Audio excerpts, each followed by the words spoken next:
documenting her life in biography form. She is the lioness in the jungle. If you haven't seen that documentary, look for it. Sections like Juju Warrior, Festival of Life, let's go. Let we punta, police on fire. Are you really ready? Kwabakaka Lewis, Calypso, Calypso, Calypso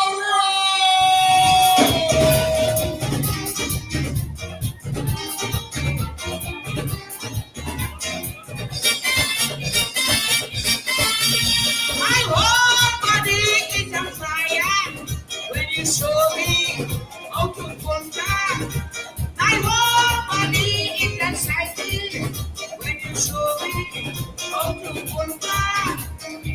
Carry food in your bed. Let me see you move again. Show me how to do that thing. Give it in the left instead of rolling by the other.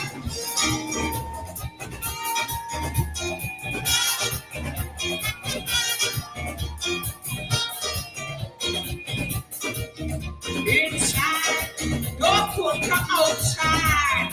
Hey, wait. Yeah, yeah, yeah. Oh, yeah. Yeah, yeah. Hey, yeah.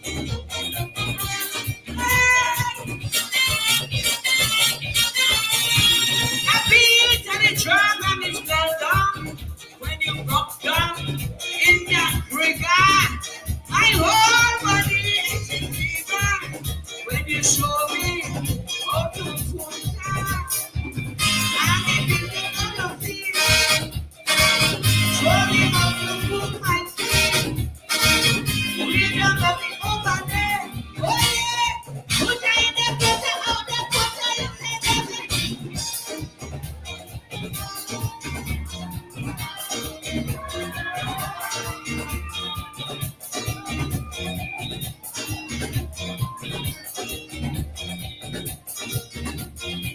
Ay, ay, ay, ay, ay, ay, oh. So we put that.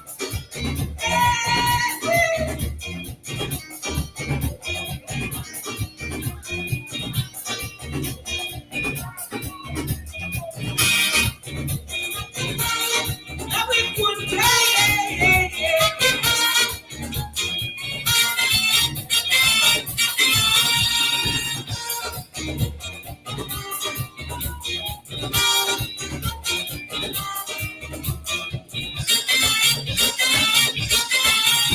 I hear the rumor in that brigade, Arizona, and Punta.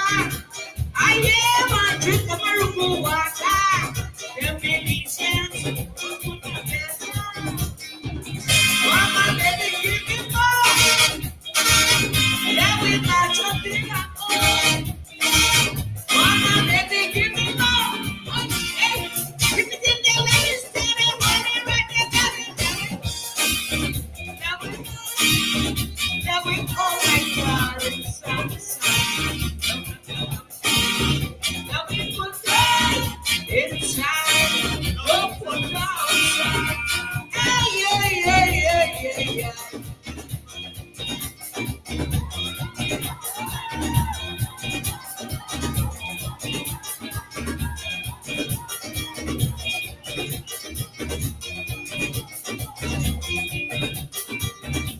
Yeah, yeah, yeah, yeah, yeah. In the least, in that good vessel. But the women,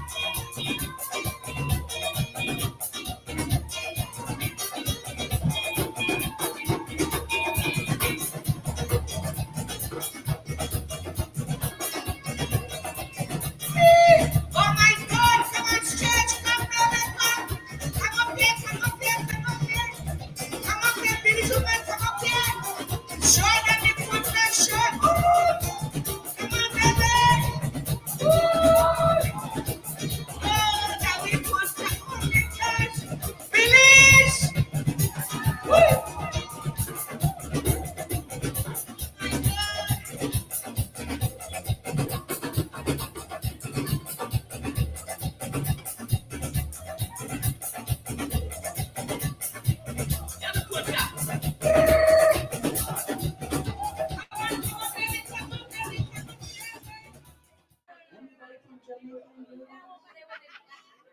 No Jamaican? No Jamaican or Barbadian or Log, yeah, wait, hold on. Wait, hold on. You from Barbados? No. Let me hear your twang, please. Your twang. My grandfather Ruben Ford from Barbados. I taught Biasian, you know my. I taught Biasian. Grandfather from Barbados, my mother from Barbados. I taught Biasian. They got fried fish, cocoa, and all them kind of things. Is everybody happy? And then my son, me Belizean. Una know me Belizean. Hit me, baby.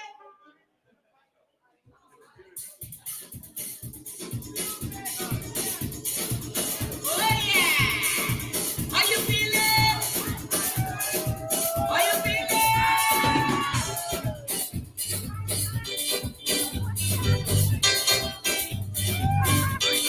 Banana.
Oh yes, oh yes, Calypso Rose herself. Only she can do it like that. Calypso Rose out of Tobago, doing Lewi Punta, Belizean music, the music of the Garafunas of Belize. You all know how the Garafunas got to Belize. The Garafunas are really people who mix with Amerindian and Black in St. Vincent. And the white man said that anything mixed with Black and Amerindian is bad. And they took the people and they put them on boats and put them in the Caribbean Sea. And the boats floated and landed in what is now Belize. So that's how you get the Garafunas in Belize. They call them Black Caribs. And they have their own music called the Punta, Comlewi Punta. When I lived in California, you know, there are plenty in California, and they had their own club. We used to go there. And so, God, when they take off with a Punta story, the closest I see to that is them people next door to us there in Buxton, Annandale. The punta is similar to how those Congo people dance, and I think there is a lot of the Congo people that gone to St. Vincent, but that's how the Belizeans, the black Belizeans, they call the black Caribs or the Creoles, they were set in boats in St. Vincent, and the boats drifted and landed there in Central America. So most of them are in Belize, some are in Costa Rica. If you go on the Caribbean coast of Costa Rica, they don't call themselves Latin Americans, and they call themselves Caribbean, black Costa Ricans. I have one of them in my class right now. And so, yes. Good evening to all of you, and welcome to Politics 101. I see my sister Donna Jonas is on tonight. Lester Beckles, Marlon Thomas, all of you. It's Black History Month, so we doing the Black History Month thing. We are doing the Black History Month thing. Big show tonight. Two big pieces of news as we come on air. Mr. Calvin Brutus, you all know him, Calvin Brutus, was fired today by the Police Service Commission. We have Mr. Paul Slowe, the expert on everything police, waiting to help us digest that piece of news. And then on the second half of the show, we'll deal a little bit. The PNC and WPA met today. And there is a press release out. It was a very fruitful meeting. I was part of the WPA delegation, and we'll talk a little bit about that later on. So, big show tonight. Please share the link. Share the link. Please share the link. Black History Month, our history. Please share the link. Please share the link. Mr. Paul Slowe is waiting, and we'll get him on in a minute. In a minute, he's going to be on. Black History Month. We are celebrating Black History Month. February, the world celebrates the accomplishments of Black heroes for Black History Month. This year, Nightly News will be joining in the illustrious celebrations by shining the spotlight on local heroes, role models, and trailblazers who have made indelible contributions to the development of our beloved country. Join me every evening during the newscast for a special segment honoring our Afro-Guyanese heroes. First on the lineup is a prolific man revered as a leader, a free thinker, and known for his eloquent speech, Lyndon Forbes Sampson Burnham. Born on February 20th, 1923, Burnham was the first executive president of the Cooperative Republic of Guyana. An early education expert from Kitty Georgetown, Burnham attended the Central High School before going to the prestigious Queen's College. He later received his law degree from the University of London in 1947, where he was exposed to grassroots politics. Upon returning home, the qualified professional wasted no time in establishing a private practice. He eventually plunged into the political arena, where he became a co-founder with Dr. Cheddi Jagan of the Political Affairs Committee, which became the People's Progressive Party. Between the year 1959 and 1965, he served as mayor of the capital city, president of the Bar Association of Guyana, and president of the Ghana Labor Union. He also served as the Minister of Education in 1953. Burnham in 1957 became the founder and leader of a new political party, the People's National Congress, the main opposition party in Parliament between 1957 and 1964.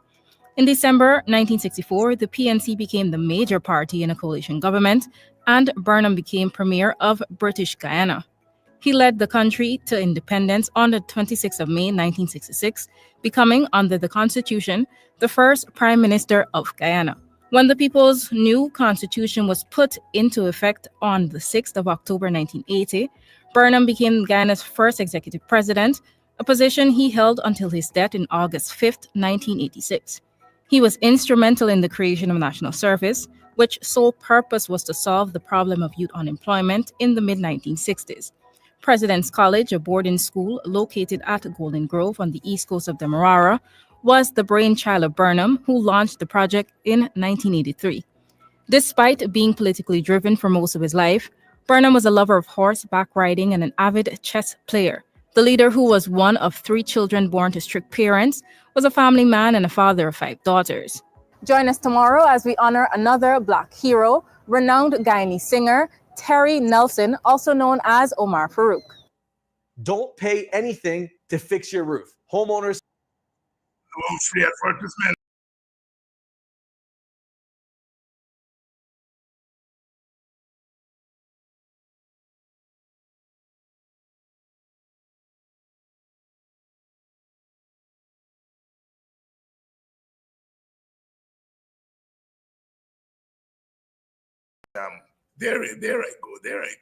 There I go. Honoring Forbes Burnham, LFS Burnham, of course, one of the architects of our independence. And it is apt that we remember Burnham as we celebrate Black History Month. Last night we kicked off, of course, with Brother U.C. Guyana, and we try as much to as we go through this month to remember and celebrate our Black heroes. Lyndon Forbes Sampson Burnham needs no introduction to this audience, and I guess all of Guyana. The younger people, to them, Burnham may just be a name, but to our country, he is more than a name. As I was coming on to the program, I saw the news in Demerara Waves. Let me read it here. Mr. Paul Slowe is ready for us. Let's see here.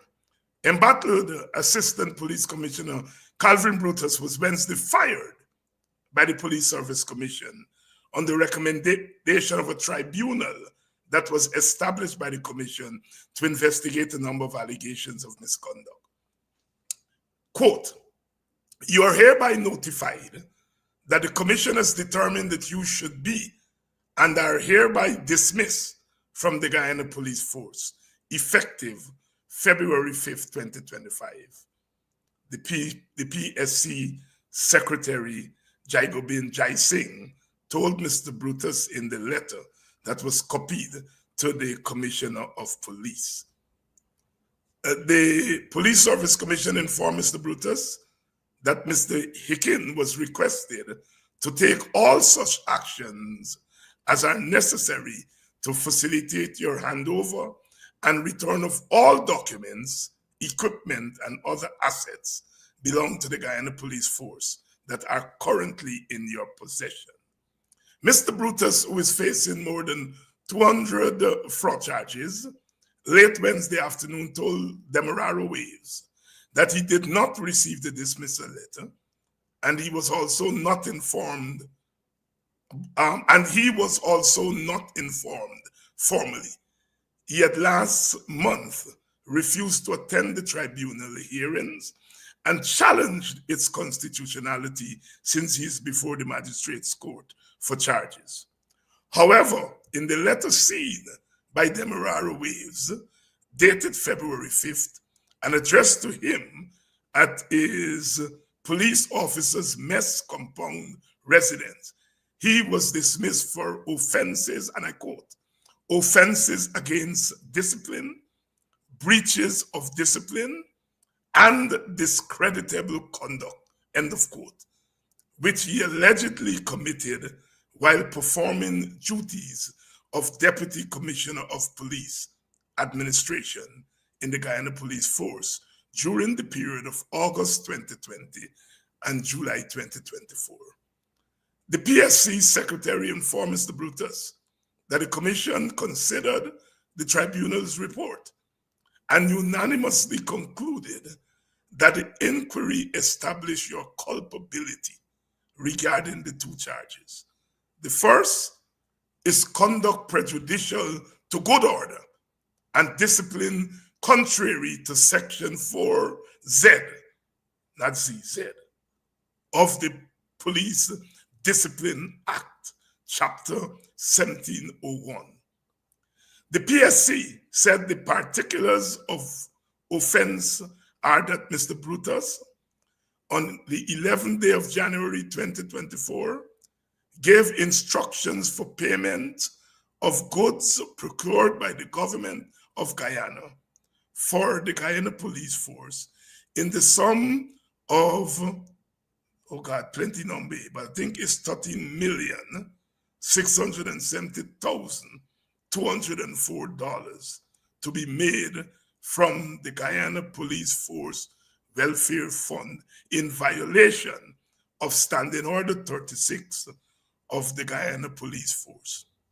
The second count is that he, during December 2023, caused records of the quartermaster stores of the Guyana Police Force to be falsified, purporting to show that goods in the value of 101 million, this looks like more than million, anyhow, yes, 101,431,050 were delivered by Corwin Nicholson, trading as 3D construction to the Guyana Police Force, knowing the same to be false. End of the article in Demerara Waves. Well, you all know, I don't know nothing. All I know is when I see police, I just get frightened. So all them thing I read there, I don't make sense. But luckily, we get a man who could make sense of it for us. Mr. Paul Slowe, your volume. Sorry, I was on mute. Good night, Doc. Good night, viewers. Good night, all. Well, I saw you on Friday night over at Mark Ben Shop. And here I am. Yes. I didn't know then. You're doing the wrong. You're doing the wrong. Yes. I told you that, well, I'll see you on Politics 101, but I had you slated for next week. And then I saw this thing this afternoon and I called you at short notice again, at short notice. Yeah. Now, as a history man, has this scenario with Brutus, does it have a parallel in modern police history? As far as I know, not in Guyana, not is anywhere in the Commonwealth Caribbean. Not only is he making history in Guyana, but I don't think we have had any such thing in the Caribbean, the Commonwealth Caribbean, where a senior police officer is facing charges, 261 criminal charges. And then while he's facing those charges, the Police Service Commission decided to set up a tribunal to inquire into matters related to those same charges. And as I predicted, he has been dismissed. No, let's talk about the tribunal. Again, when I hear certain words, I just tremble, as old people say, I tremble. Tribunal, them thing I associate with it with army, soldier, tribunal. Talk to us about what a tribunal in the police force. What is it? What is it about? What it does? Now the tribunal. Let me say this. They because I heard you reading the charges and all of that. Now the Police Service Commission is a constitutional body to promote discipline, including removal of office or removal from office of ranks in the Guyana Police Force, from inspector all the way to assistant commissioner. That is what the Constitution says. I think it's Article 212 of the Constitution. Now, interestingly, Article 212.2 says that when it comes to discipline, the Police Service Commission can delegate its authority to other members of the Police Service Commission or to members of the Guyana Police Force. So there, immediately, I said that there was a problem with the legality of this tribunal. Because again, Article 212 is clear that the Police Service Commission can delegate its authority to the Commissioner of Police, to other members of the Commission, or to, in the case of dealing with disciplinary matters, to members of the Guyana Police Force. Now, what happens? When I was the chairman of the Police Service Commission, August 2018 to August 2021, we at CASA set up tribunals comprising of police officers to inquire into disciplinary matters or disciplinary allegations against ranks who are junior to the members of the commission. And that was totally legal. We had no problem with that. People were reduced in rank, people were dismissed, people were awarded other punishment. Never challenged because it was totally constitutional. So when 2 weeks ago, this commission said that they were setting up a tribunal to inquire into disciplinary matters against Brutus, I was alarmed because I said that there is no such provision for civilians, because when they announced it, they said that the attorney, the Solicitor General, acting Solicitor General, Shoshona Lal, would be the chair. Retired Commissioner of Police Silal Prasad would be a member, and Attorney at Law Kiyomo Griffith will be another member of this tribunal. So again, when you reference Article 212.2, which says that they can delegate to other members of the commission or to police officers, none of the persons that I just mentioned is a member of the Police Service Commission, nor are they members of the police force. So right away I said this thing is unconstitutional. The Constitution does not provide for the setting up under those circumstances. Now, the charges were then brought under Section 4Z of the Police Discipline Act, Chapter 17:01. Section 4Z talks about conduct to the prejudice of good order and discipline. So that is what he's charged. He's conducted himself to the prejudice of good order and discipline. Now, you read out the particulars. Now, again, we have a problem with that because Chapter 1701, the Police Discipline Act, Chapter 1701, under which Brutus is charged departmentally, sets out the process to investigate. It sets out the process to inquire into the matter, and they have not complied with that either. Let me tell you, Section 5 of the Police Discipline Act, Chapter 71, makes it clear that once an allegation is made against a member of the force, right? Once an allegation is made against a member of the force, the first thing has to happen, he has to be informed in writing, he or she, of the nature of the allegation, in detail, the nature of the allegation. In the police, we said the person has to be served with a breach of discipline notice. There is a notice saying, and I know the thing, I practice it all the years, and I know exactly what it says.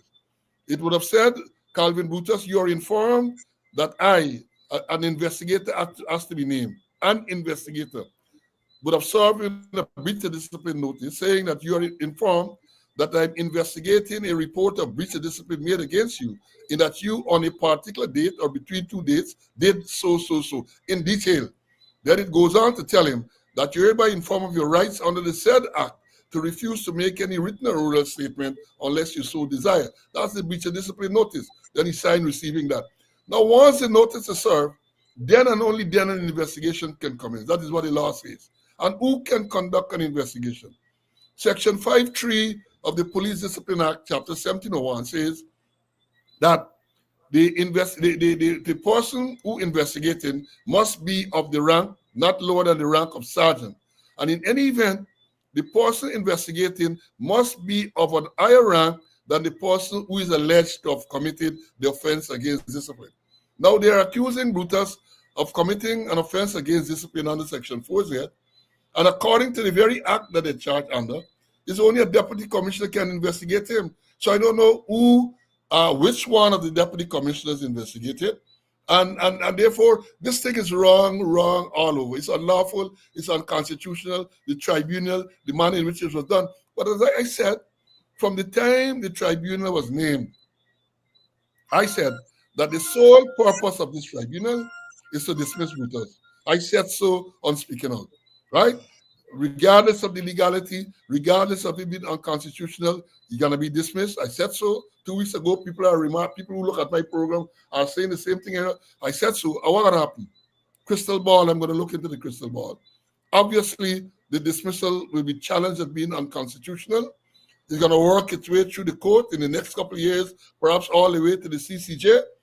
But let me say this: that you cannot. There's a concept in law that you cannot force an unwilling employer to take on a willing employee. So here what is going to happen. This is my prediction. This matter is going to be challenged. I believe, given all the illegalities I just pointed out, Brutus is going to prevail. He's going to win the case. But his career in the force is over because no court can order the police force or the government to take him back. What the court can do is to assess and award damages. They can assess, they can award damages to Brutus, but as far as I am aware, he's over with. He's over and done with. And let me say this. Now. I have no sympathy for Calvin Brutus, none whatsoever. Calvin Brutus did a lot of wicked things to a lot of people, including me, right? All the legal troubles that I faced was because of Calvin Brutus's instigation. I know that. All. And not only myself, many others were charged, conspirated to commit fraud, all manner of things he cooked up. And look, I might seem to be elated. I seem to be happy. Perhaps I am. Because the Chief Justice, when they say the same government, they used Brutus in 2020, to challenge the Police Service Commission that I was chairman of. Right? And on the 24th of December 2020, Robeson Ben, the Minister of Home Affairs, sent a document to Appy, or correspondent with Appy, who was then carrying out the functions of commissioner, to have several officers charged criminally. And Brutus is the man who sat there and wrote to those people to tell them that they were being investigated by CID, they were being investigated by SOCU, and all kind of trumped up things. And you know what? When that matter was finally decided on the 28th of June, 2021, the Chief Justice said, among other things, that she found Calvin Brutus to be self-serving. That is what she said, to be self-serving. And what happened?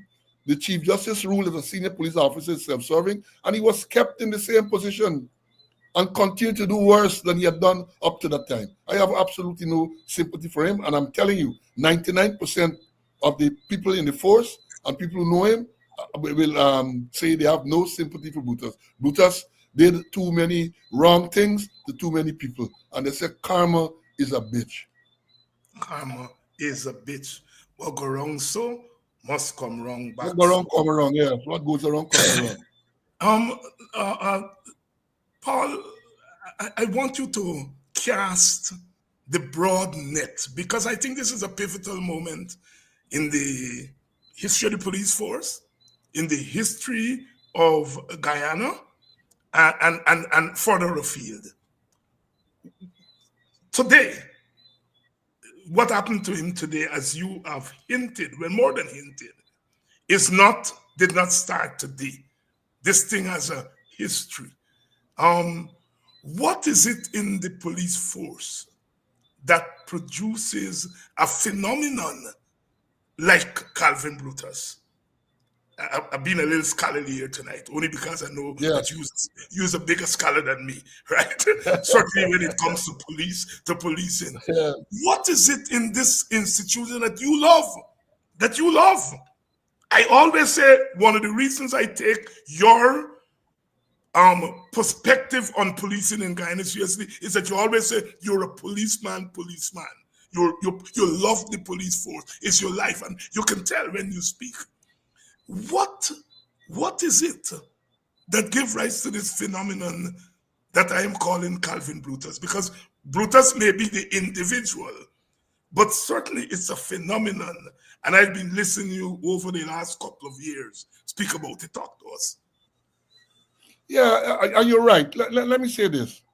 Let me give you some perspective. Brutus was encouraged in the early days when this government came into power in 2020. They encouraged him. At that time, Brutus was a senior superintendent in charge of Borbis, right?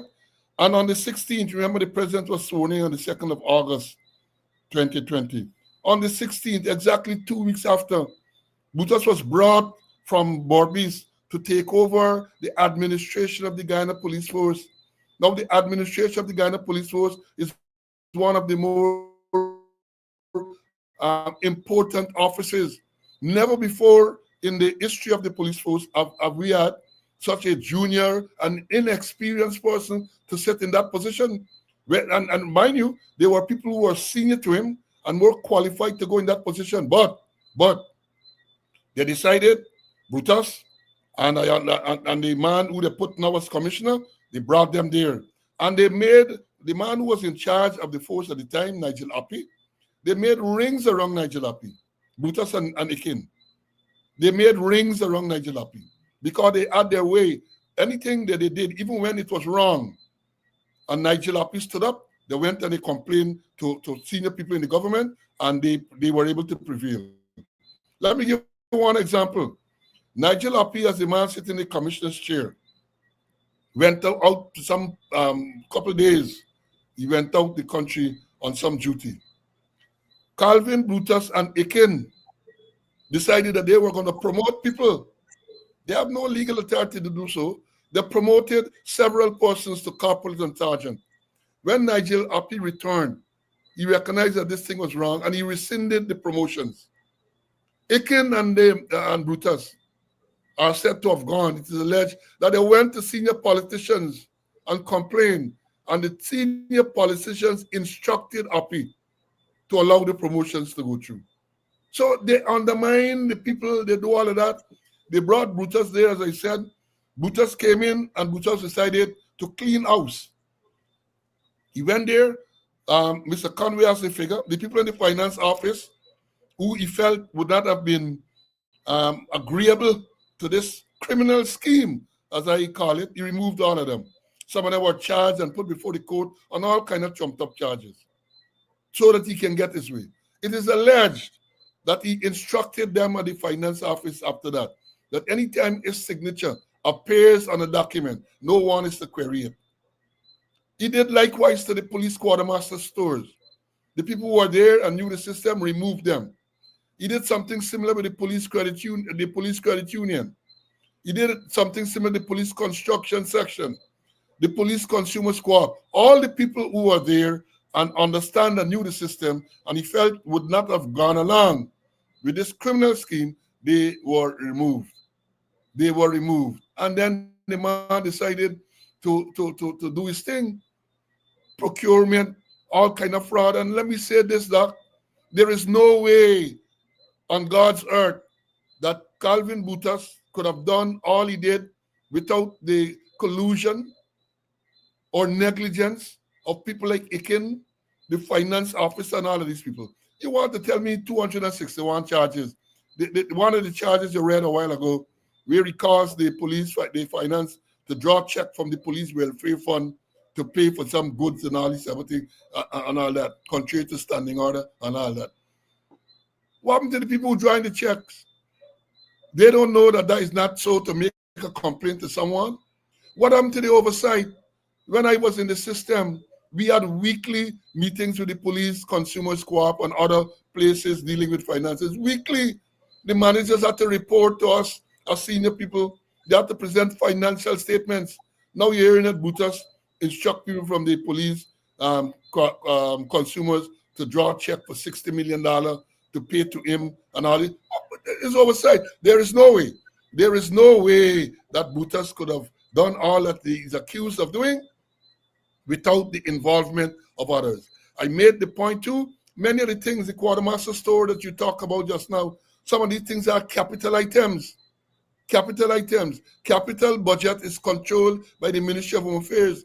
The permanent secretary, Ministry of Home Affairs, is the accounting officer for the capital budget for the police force.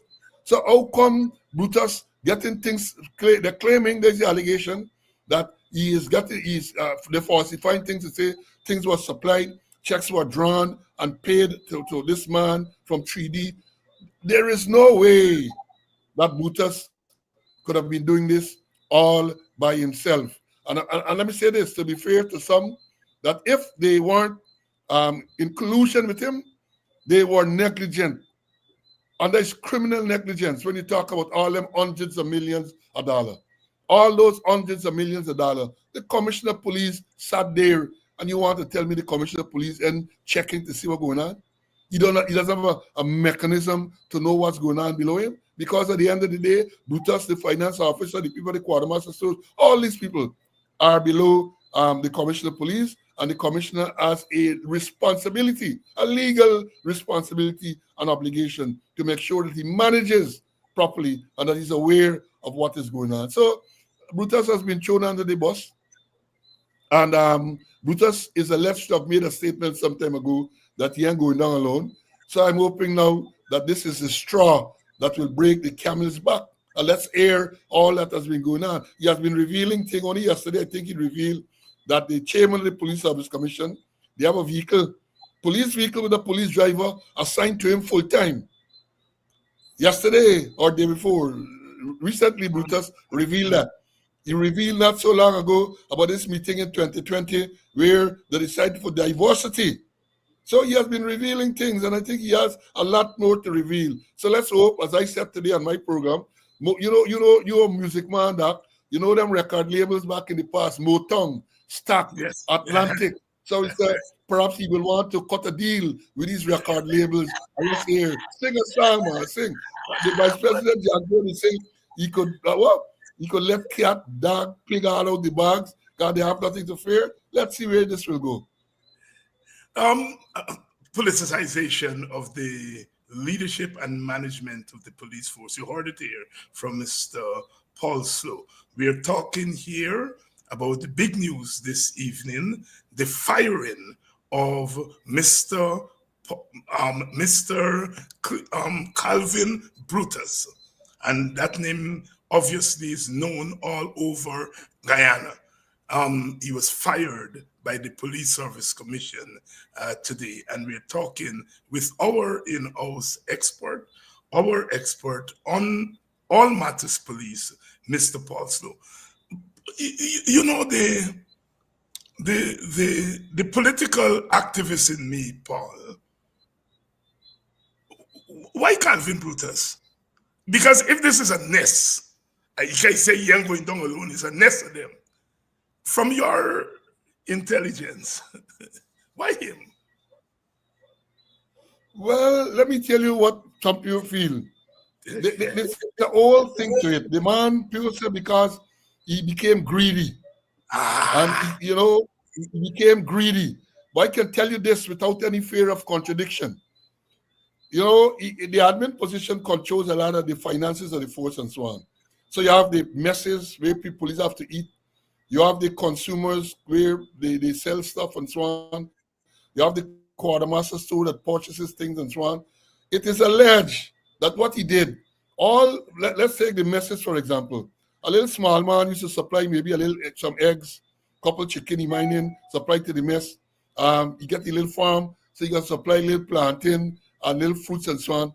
Brutus stopped all of those things. He cut out all the small men. And he and his family are alleged to have taken over everything. So it's greediness. He cut out everything. There was a story with scandal with fish, where a woman, Chandel, is said to have supplied $60-something million in fish to the police. It is alleged that she was cut out at the running stool. And the person for whom she was fronting went and complained because it is alleged she was fronting for a minister of the government.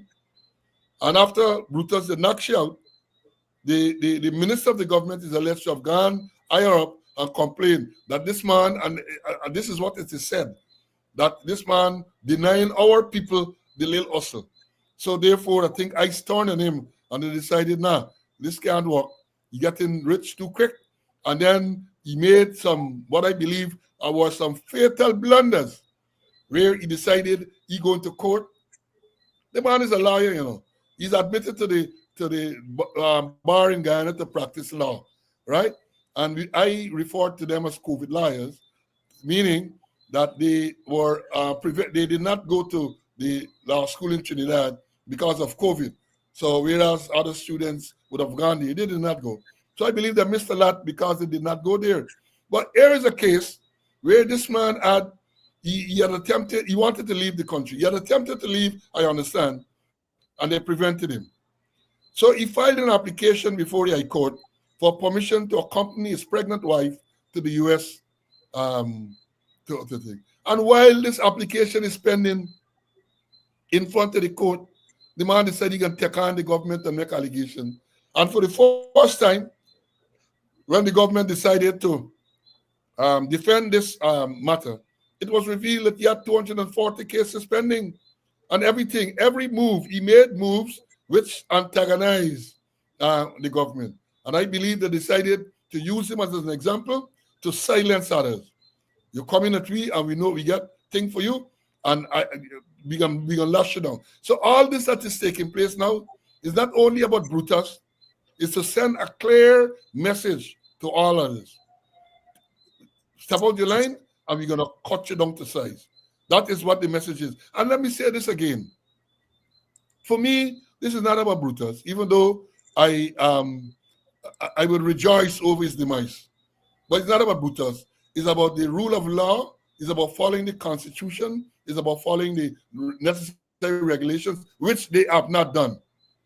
They are so determined to get rid of Brutus that they decided again to violate the Constitution. I say again because viewers might remember that in 2021, the president decided that he was going to suspend the Police Service Commission that I was chairman of. And we took the matter to court. And at the end of the day, the judge ruled in our favor that the decision by the president to suspend the Police Service Commission was unconstitutional, ultra-virus, and all kind of adjectives were used to describe the action. So it's not the first time the Constitution is being violated. This time, it's not the president, because I don't know, this time is the Police Service Commission. And let me say this further about the Police Service Commission. The Police Service Commission, according to Article 211 is comprised of 5 persons. You have a chairman, and they tell you how the thing works.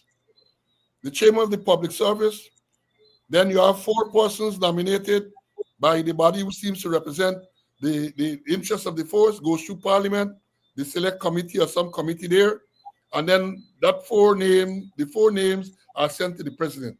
President now will extract one of those 4 names to make that person the chairperson of the Police Service Commission. So they have to have 5. When this commission came into being, there were only 4 because there was not a chairman of the public service. And it was challenged because they were doing work, promoting people and doing all sort of things. And I remember the Attorney Roysdale 4 challenged it. And the Chief Justice ruled that in the absence of the chairman of the Public Service Commission, the Police Service Commission was not properly and lawfully constituted because they got to get 5. Now what happened? So therefore, they appointed Maniram Prasad as chairman of the Public Service, and the Police Service Commission then was fully constituted. November last, one member of the commission, attorney at law, Mark Conway, died. He has not been replaced. So they're down back to 4. So the argument is, I have argued that now that they're down back to 4, they're gone back to the stage where they're not fully constituted. And Article 210, 2 or 4, 210.4 spells out what has to happen for the replacement of the person who has died. But they have not done that. So therefore, all these are challenges I suspect is going to come up. Whether the Police Service Commission, as it currently is constitutional, is lawful. That is one. Whether Article 212.2 that talks about the delegation, where they can delegate to lawyers and civilians and people who are not members of the commission, people who are not members of the police force. And all these are going to be arguments. I know I saw something they had filed about conflict of interest. Because you had a case where the Solicitor General, who is the chair of this tribunal that was set up, was also the lawyer representing the state in the action brought against Brutus. She represented the state in the action brought against Brutus. So how can she be impartial in a commission to inquire or in a tribunal to inquire into allegations against Brutus, right? And the father said that Silal Prasad, the former commissioner, who is a member of this tribunal, is employed by the Ministry of Legal Affairs. So how can it? And in several of the actions brought by Brutus, the last one in particular, the Attorney General is the respondent. And these people are working with the Attorney General. So how can they be impartial? So we have some nice legal arguments to come up. This thing to me are straightforward. Let's see how they will go. Because as I've said, again, I've said before, this is not about Brutus. Because once this precedent is set, where they can railroad anyone, especially a senior officer like that, then you can understand what is going to happen down the road. It's going to be open sepulchre, as they would say. Mr. Paul Slowe here tonight, giving us a lot. Oh boy, old house pan old house, old house pan old house. But this is a pivotal moment. Mr. Slowe, you've already said this matter is going to go through the court and perhaps all the way to the CCJ, but the court does not have the authority to compel the police to re-employ Mr. Brutus. However, this scenario is going to impact the force going forward. Where do you see your beloved police force? Because we've reached the point where it's before Brutus and after Brutus. Where do you see this going for the police force? Well, let me say this, Doc. Let me say, it is sad what is going on in the police force. It is very, very sad. And this, despite the fact that Brutus wasn't a favorite of many, it further demoralizes the rank and file in the force. To see that is going to be plastered all over the world, that this senior police officer from the Guyana police force was dismissed under these circumstances and still has 261 pending criminal charges. People lose respect for the police. We see that playing out all the time. People losing respect, right? And as we said, a commissioner of police who admitted, this is not an allegation, he said that he sat in the office and he took $8.5 million from a businessman to finance the wedding of the same Brutus. It's corruption upon corruption. And you know, the vice president said, and I would normally play it on my program, that the government never approved for any organization to collect money as I can claim he did to finance thing. And he said that such an act is reprehensible. And notwithstanding the fact that they find the act of Akin reprehensible, the act of collecting $8.5 million from a businessman, one of the Ahmeds, the name is mentioned in the statement. You can mention the name in the statement from who we collect the money. I have it somewhere right here. And the vice president said that that was a reprehensible act. And how is a reprehensible act treated? He's rewarded and he's confirmed as a commissioner of police, even though he has passed the age of retirement. So what you expect is the people are demoralized. The force is demoralized. And a demoralized force cannot operate in the best interest of the population at large. Mr. Paul Slowe, the Honorable Paul Slowe, a veteran of the police force, a BV man, a Baronian man, a Betafowactin man, a countryman, your invaluable contribution here tonight will lift this discussion that is sure to dominate both social media and the conventional media in the coming days. Thank you, my brother, for coming through at short notice. Thank you very much, Doc. Thank you for, and I told you, as I said before, anytime. Thank you. And are you going to be on Friday? Some Fridays you Well, I am thinking I have some engagement tomorrow morning, but I can say this to my students. I have to be in court tomorrow morning at 9. I only learned that today. So I anticipate that my afternoon might be free. And if the afternoon is free, I'm going to speak to my colleague, Mr. Conway, and I am thinking about us having a program to deal exclusively with this Brutus matter sometime tomorrow afternoon. I'm not sure what time it is, but keep tuned in. You're going to hear, we're going to come. We can't wait until, I can't think we can wait until Friday. I try not to clash with other programs. I try to get a time slot that does not clash with other programs. So I'm thinking about sometime tomorrow afternoon, perhaps around 4 or 5, sometime around then. Thank you very much, and please, we are looking forward to that tomorrow. You all stay tuned. Mr. Slowe may be on tomorrow, because by the time we get to Friday, this story is going to be stale. So, Exactly. Thank you, my brother. Thank you very much. Thank you. Thank you. And of course, it's Black History Month, and we are going to be talking because today the PNC, the leadership of the PNC and the leadership of the WPA met as the coalition train continues to move forward. That is a story that you all have an interest in, and we are going to talk about it after this short Black History message. Accomplishments of Black heroes for Black History Month. This year, Nightly News will be joining in the illustrious celebrations by shining the spotlight on local heroes, role models, and trailblazers who have made indelible contributions to the development of our beloved country. Join me every evening during the newscast for a special segment honoring our Afro-Guyanese heroes.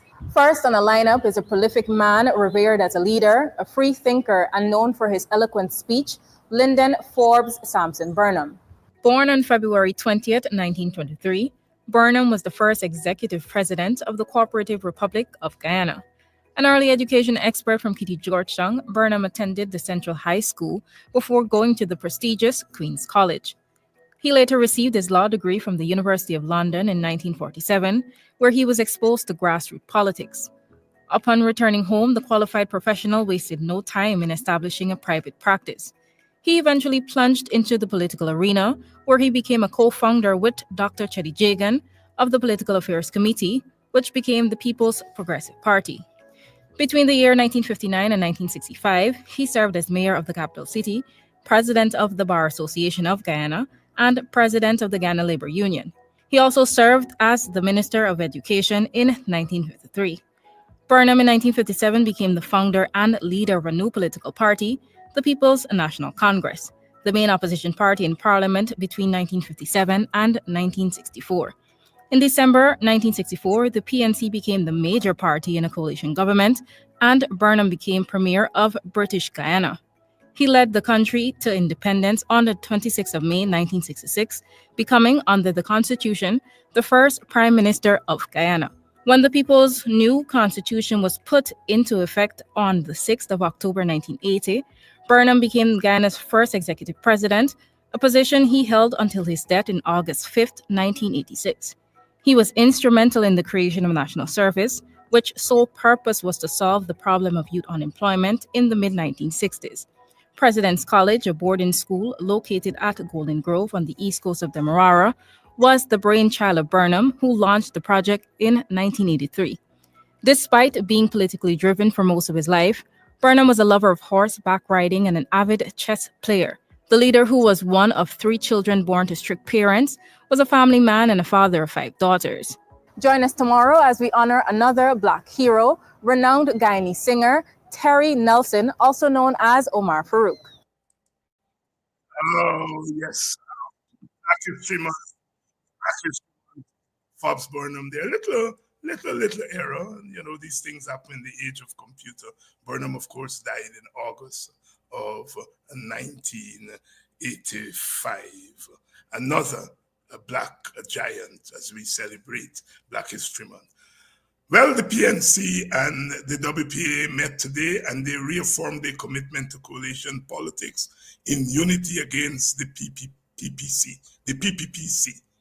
On Wednesday, February 5th, 2025, representatives from the PNC and the WPA convened in a productive meeting to discuss their ongoing collaboration and shared objectives for the upcoming electoral cycle. Both parties reaffirmed their steadfast commitment to coalition politics, recognizing its essential role in promoting democratic values and ensuring representation for all citizens of Guyana. In light of the challenges facing the nation, the PNC and WPA pledged to work cooperatively and strategically to mobilize support across the electorate, aiming to address the pressing issues that impact the lives of everyday Guyanese. The leaders underscored the necessity of uniting forces to effectively challenge the PPP government in the next elections, highlighting the importance of presenting a coherent and unified platform that resonates with the electorate. The parties agreed to continue engaging with their constituencies and conducting discussions to strengthen their partnership as they prepare for the upcoming elections. They emphasized the importance of transparency, dialogue, and grassroots involvement in their campaign strategies moving forward. The PNC and WPA are resolute in their mission to unite efforts to enhance governance in Guyana, ensure accountability, and foster an inclusive environment that empowers all Guyanese citizens. Attending the meeting were PNC leader Aubrey Norton, Chairman Sherwin Holder, and General Secretary Sherwin Benjamin. For the WPA, they were represented by their co-leaders, Dr. David Hines, Takumo Ogunse, and Rohit Kanai, and their chairman, Dion Abrams. End of statement. I know how most of you, if not all of you, feel about getting this coalition together in time for the elections. Some of you feel that we are late, but we say it's better late than never. And so we are pressing forward. And I think the lesson here for our country is that these were two parties which fought bitterly against each other in the 1970s and 1980s. But in the present environment, could find and muster the courage, the bravery,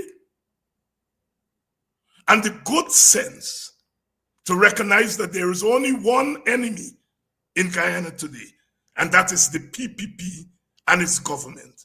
And so have decided that despite their turbulent history, and despite their disagreements on certain things today, that Guyana is more important, that their supporters are more important. And as you know, the WPA embrace of coalition politics is driven by what we are hearing from you all. And so we met today. I was there, as you noticed, part of the WPA delegation, and we had a very frank discussion. A lot of it could not be captured in a press release, but I can report to you that we are moving ahead. We are moving ahead. There, of course, as you would note, two discussions: the PNC and the AFC, and the PNC and WPA. At some point, those discussions would have to come together, but for now, they are parallel discussions. The WPA and the PNC have decided that we cannot wait one day, and that we agreed at the meeting to put in place some organizational initiatives, which you will hear more about as the days and the weeks roll by. We also had a frank discussion about what to do about biometrics and all the nonsense that GCOM. And I can report here that we have come to an agreement, I would say 75% of the way, on what we need to do. Again, I'm not at liberty to give those details, but we will be rolling those details out as the days and the weeks go by. Let me repeat. We had a frank discussion about what needs to be done to push back against GCOM and its refusal to grant biometrics and to put in place the mechanisms for a free and fair election. And I would say we have an agreement on the way forward at least 75% of the way. At least 75% of the way. And so that is high up on our agenda for immediate attention. As someone who led the WPA delegation, I am satisfied with the outcome of the meeting. I am satisfied with the outcome of the meeting. And I can't wait. We in the WPA cannot wait to get on the campaign trail and begin to mobilize our people. Of course, we are working on two fronts. We are working on pushing back against GCOM, and we are mobilizing for the election. We cannot afford to lose one single vote. Every vote is important, every vote. We don't want to give you all any excuse to say, well, I don't think Abby Norton can think so, me ain't gonna vote. You have options in the coalition. And what and where the PNC cannot go, the WPA will go. And where the WPA and the PWPA cannot go, the PNC will go. And we are hoping that the AFC comes on board. I myself am a little bit uncomfortable with a deadline of 31st of March. Teacher George will say, oh, Jesus Christ, world will end before then. But I respect the AFC's position. They are an individual party and they prefer to work at their pace. We have decided that we will work at your pace, your pace, your pace. And so we met and we had a very productive meeting. We believe that the way forward has to be coalition. We are not a monolith. Guyana is not a monolith. Even our support base is not a monolith. There are upper class black people, middle class black people, lower class black people, country black people, tongue black people, overseas black people. We are not a monolith. And one of the mistakes that we have made in the past is to treat our support base as a monolith. And at the last 3 elections, between 20 and 25% of our support base did not vote. We are aiming to correct that this time around by not treating the base as a monolith, by treating the base as the sum total of its parts. So we speak to the sum total, but we also speak to the parts. It is an error that we have made, and the WP has committed itself this time that we are not going to make that mistake. Every single vote counts. The last 3 elections have been decided by 1 seat. 1 seat. 5,000 votes or less. And with 20% of our base, 20 to 25% of our base not voting, we calculate in the WPA that 20-25% of our base represents at least 5 seats of our voters who don't go out to vote. And we are saying we will speak to that constituency. We will speak to that constituency. I have said on this program that the WPA is not fooling itself. We cannot win an election on our own. We cannot. Even if you all vote for us and give me 8 seats, 10 seats, 10 seats, we cannot win an election with 10 seats. But what we intend to do is to take those 10 seats or 8 seats or 4 seats, not to create a minority government, not to create a spoiler party, but to create a majority government, to put our supporters in the seat of power, to put our supporters in the seat of power, so that come next year budget,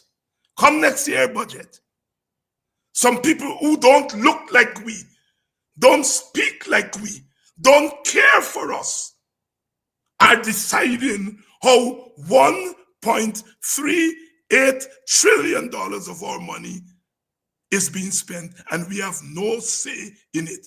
That will stop. On a personal note, on a party note, I have said that in the WPA and in David Hines, you African Guyanese have a champion who will not sit in government and allow your interests to be smothered and allow your interests to be run over. As you know, we are not fearful to say black. We are not fearful to say African. And we will protect your interests. Not that our other comrades will not protect your interests. But for WPA, it's a priority.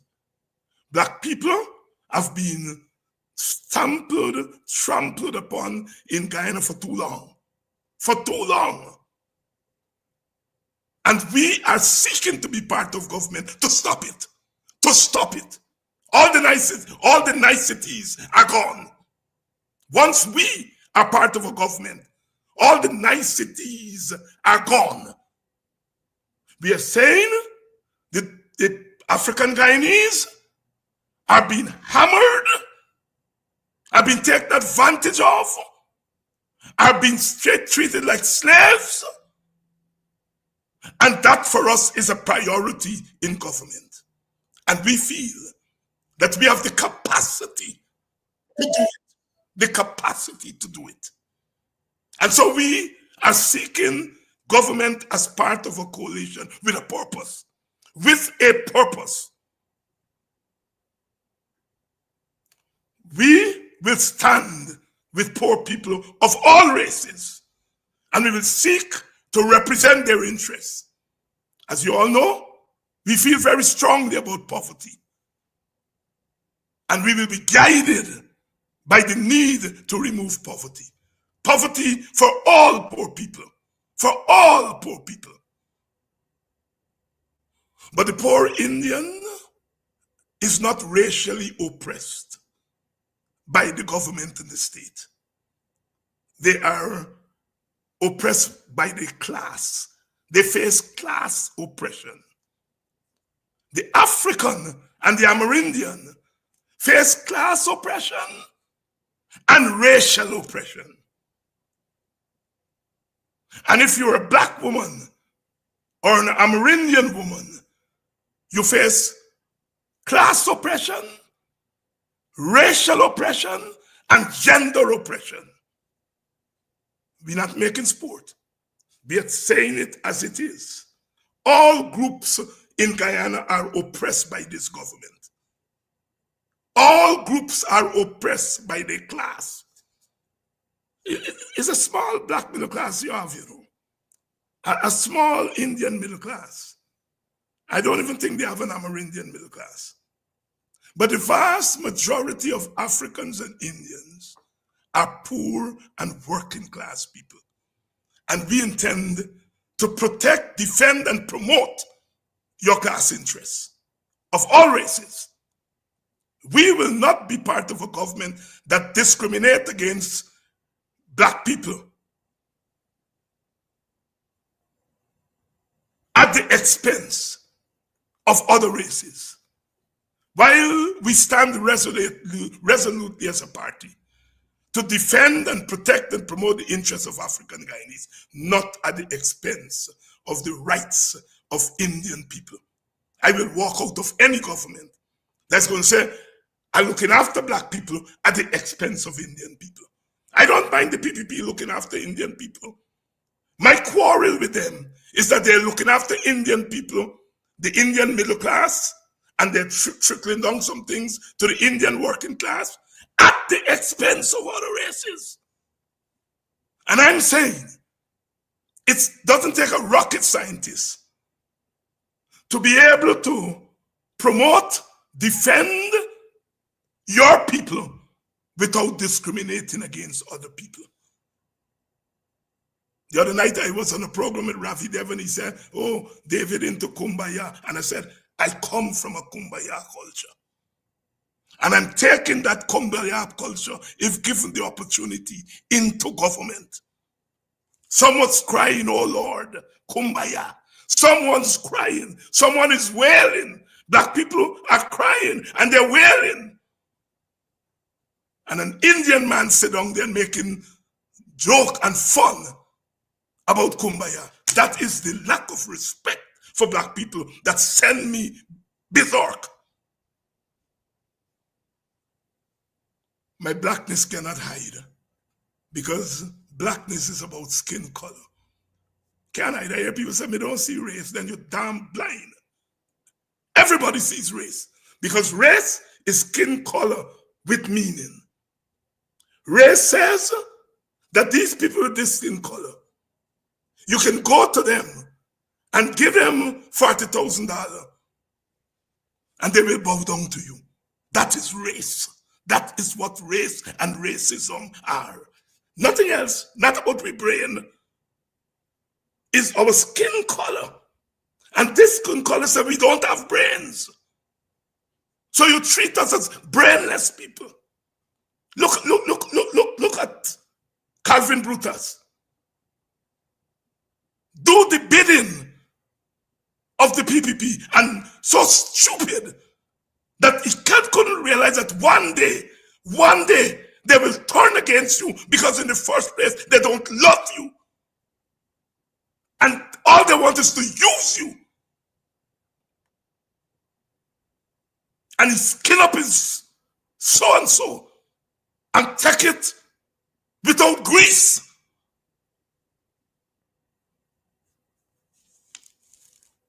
Fitting in the stereotype of this color. But oh God, the majority of people with this color are people of substance. And I'm saying this talk is not just cultural talk. It has to be political talk. Political talk. Black people, you all have to become political. And you all have to get off some of the nonsense I hear you all talking about. Let Jack Dio say, Norton is not electable. It must not come out of the mouth of any of you. Let them say he's not electable. If the Makeke, what I get for president, is electable, why the hell is Norton not electable? Makeke may not be electable for us, but for his people, he's electable. Why the dickens are you all sniping at your own leaders? Same thing with Nigel Hughes. He may not come from the class of many of us.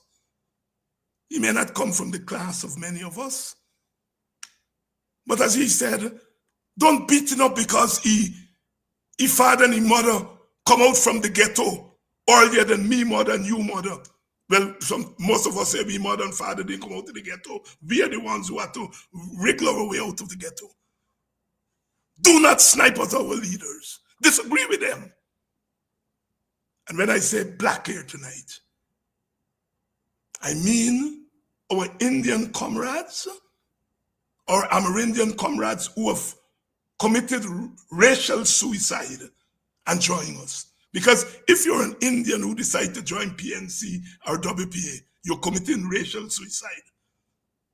And our Indian brothers and sisters who have come over to the PNC or the WPA or the AFC, they are black as us. They may not be black in pigment, but they're black ideologically and intellectually. And so when I say black,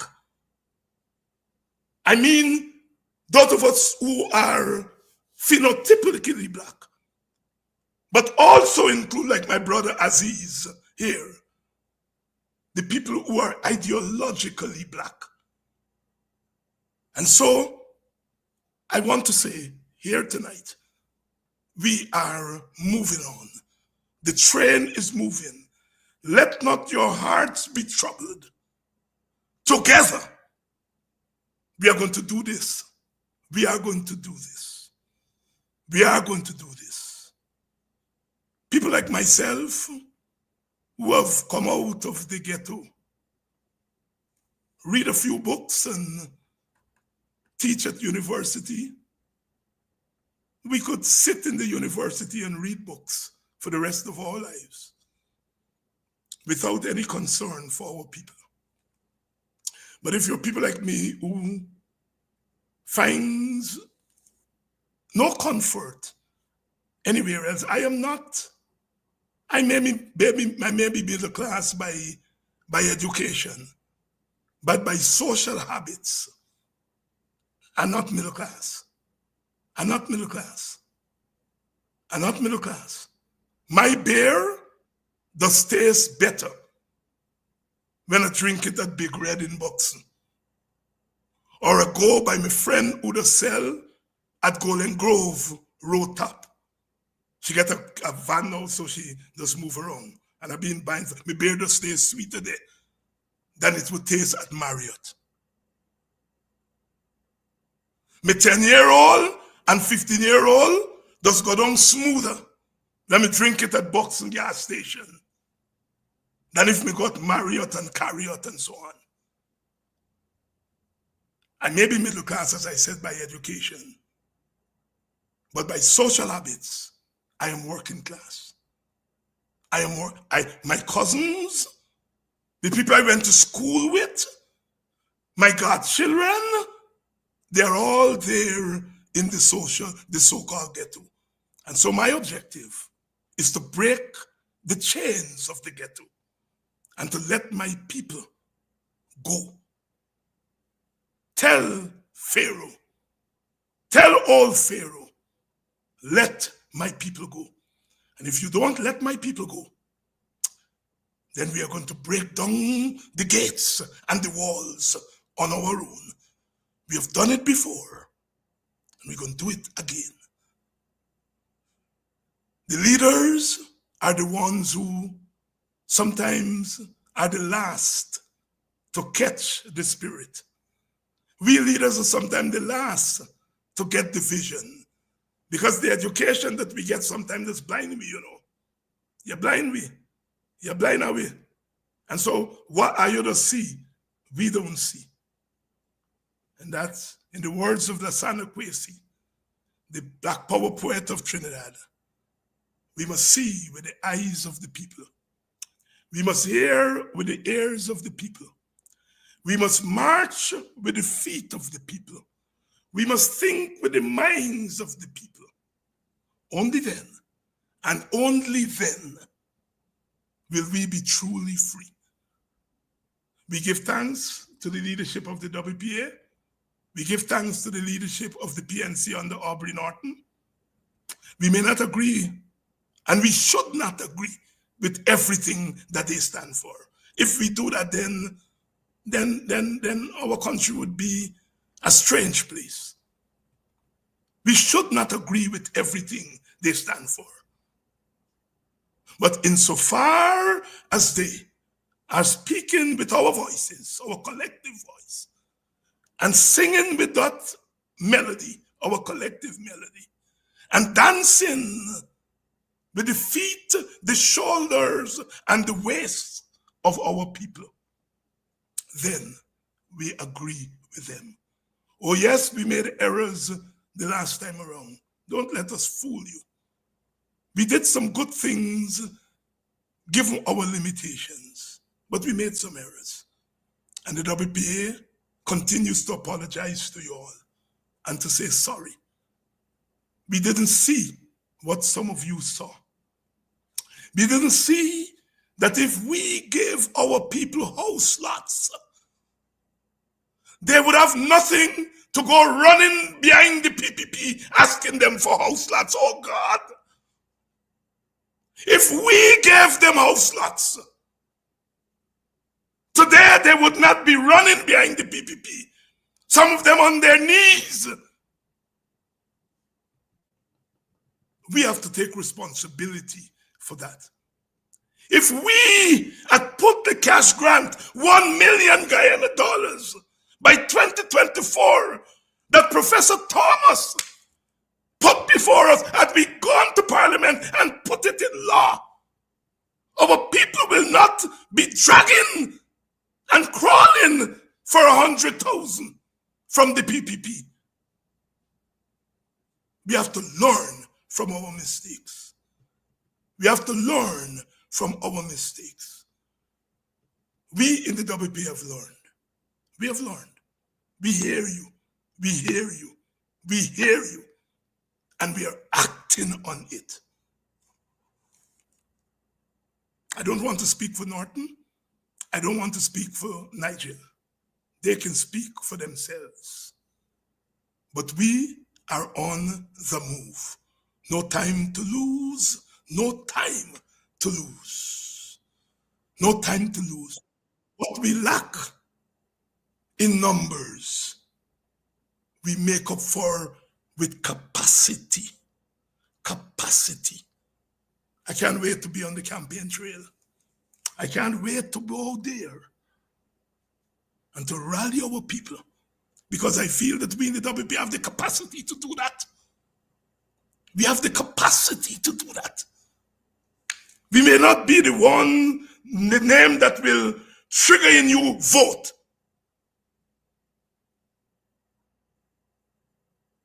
But we are certainly the name that will trigger in you to add conviction to your vote. So you not just vote, you vote like with conviction. What the young people said a couple of years ago, vote like a boss. And in my parlance, say vote like an African king.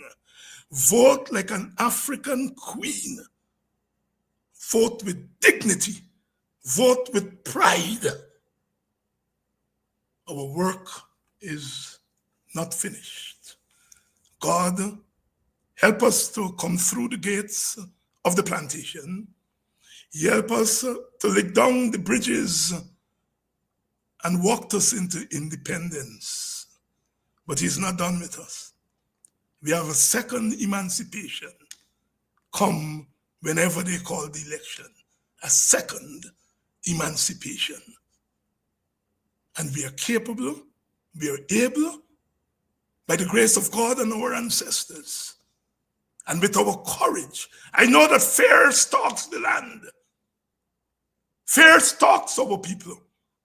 But when you see your leaders being fearless, I hope it convinces to rise above your fear. Oh, let the power fall on I.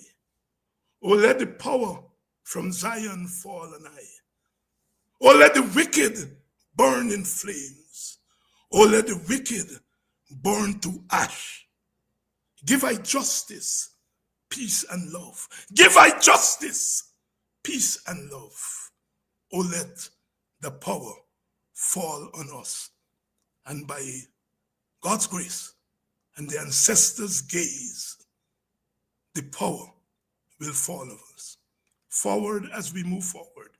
Vincent Alexander is going to be here tomorrow to bring the news of what's going on at GCOM to us. You're out in your numbers tonight. Oh, I like when I see these numbers. I feel the spirit through the numbers. You all keep coming back to evening school. And go to night school too. But don't skip evening for go to night school. And you will get brighter if you go to morning school with Kidaki, day school with Brother Slowe, evening school with me and Sherrod, and night school with Mark. You can't go wrong with that. I love you all. I love all you African people. I love all you black people of all races, because like I said, black is not cultural. African is cultural, Indian is cultural, Portuguese is cultural, Chinese is cultural, Amerindian, that's your cultural. Black is political. Black is political. So you have a political identity that is black, that includes African and Indians and Chinese and Portuguese who come and fight with us. They are black like us. Remember when Obama came on the scene? They say Obama wasn't black enough. And when white people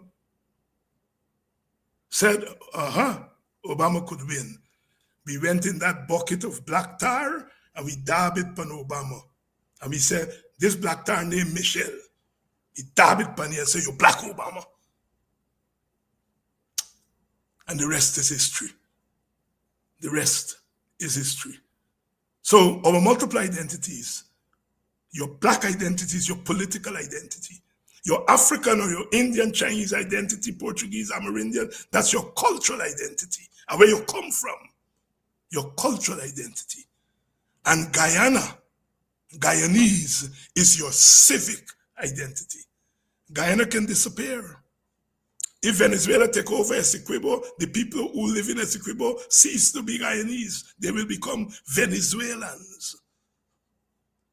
So I hear some of y'all that say, I'm a Guyanese, me and black, me and thing. That can take away. That your Guyanese-ness is, is a gift that the state of Guyana give you. You know, you see what Trump doing? He taking away American citizenship from people born in America. Your Guyanese-ness, your Americanness, your Trinidadian is a gift of the state and they can take it away. Do not black people engage in foolish talk. They cannot take away your Africanness. They cannot take away your Indianness and your Amerindianness, but they can take away your Guyanese-ness. I'm teaching here tonight and preaching at the same time. So some of you who just go with that shit, that I'm not African, Alabese, Guyanese. Guyana can go off the map, you know. There was once a country called Czechoslovakia. It now split in two, Czech Republic and Slovakian. There's no Czech people anymore. They're Slovakians and they're Czechoslovakians. You all understand? So you all stop wrong talking. That's why we're all in these classes. You're damn well black. You're damn well African. And you're damn well Guyanese. You're all of them put together. And fight with all of them. The Lion of Judah shall break every chain and give us the victory again and again. It may be storming tonight, but joy cometh. Joy cometh. From as early as 4 day morning, joy cometh. See you all tomorrow.